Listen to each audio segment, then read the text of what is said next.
A discourse delivered to the students of the Royal Academy on the distribution of the prizes, December 11th, 1769, by the President.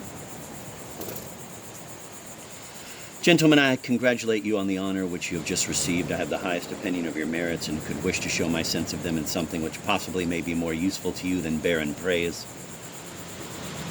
I could wish to lead you into such a course of study as may render your future progress answerable to your past improvement, and whilst I applaud you for what has been done, remind you of how much yet remains to attain perfection.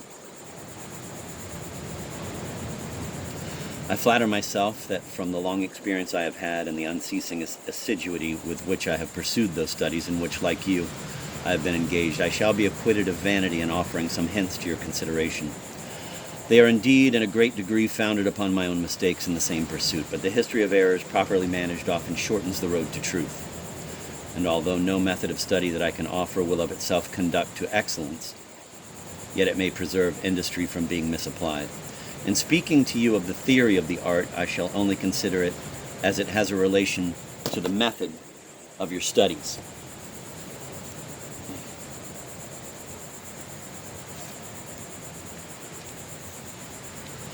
Dividing the study of painting into three distinct periods, I shall address you as having passed through the first of them, which is confined to the rudiments, including a facility of drawing any object that presents itself, a tolerable readiness in the management of colors, and an acquaintance with the most simple and obvious rules of composition.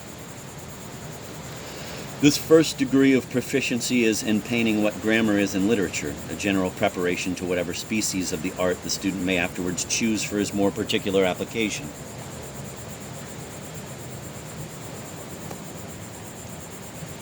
The power of drawing, modeling, and using colors is very properly called the language of the art, and in this language the honors you have just received prove you to have made no inconsiderable progress. When the artist is once enabled to express himself with some degree of correctness, he must then endeavor to collect subjects for expression, to amass a stock of ideas, to be combined and varied as occasion may require. He is now in the second period of study, in which his business is to learn all that has hitherto been known and done. Having hitherto received instructions from a particular master, he is now to consider the art itself as his master. He must extend his capacity to more sublime and general instructions. Those perfections which lie scattered among various masters are now united in one general idea, which is henceforth to regulate his taste and enlarge his imagination.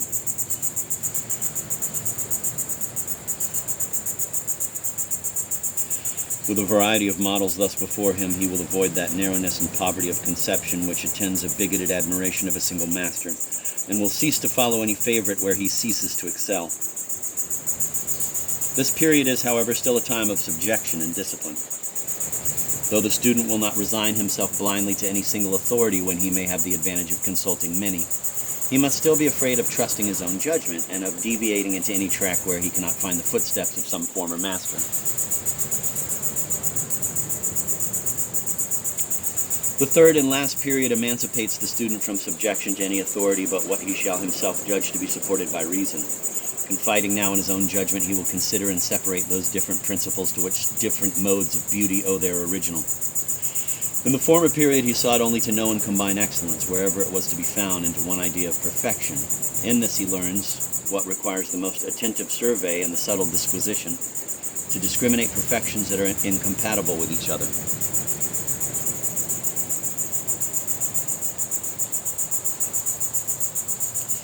He is from this time to regard himself as holding the same rank with those masters whom he before obeyed as teachers, and as exercising a sort of sovereignty over those rules which have hitherto restrained him.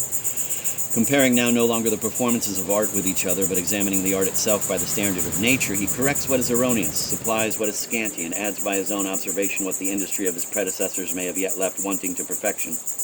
Having well established his judgment and stored his memory, he may now without fear try the power of his imagination. The mind that has been thus disciplined may be indulged in the warmest enthusiasm, and venture to play on the borders of the wildest extravagance.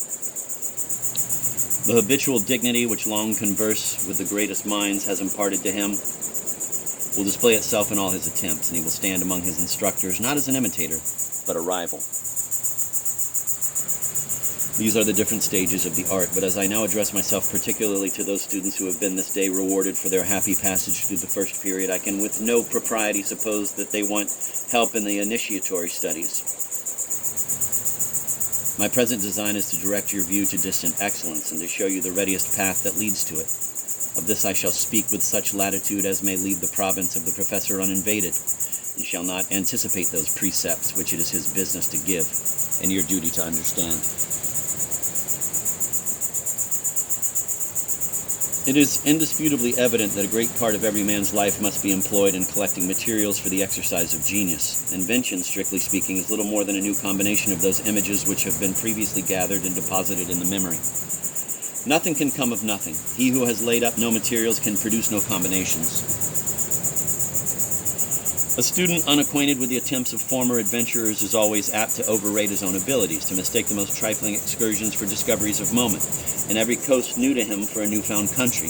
If by chance he passes beyond his usual limits, he congratulates his own arrival at those regions which they who have steered a better course have long left behind them.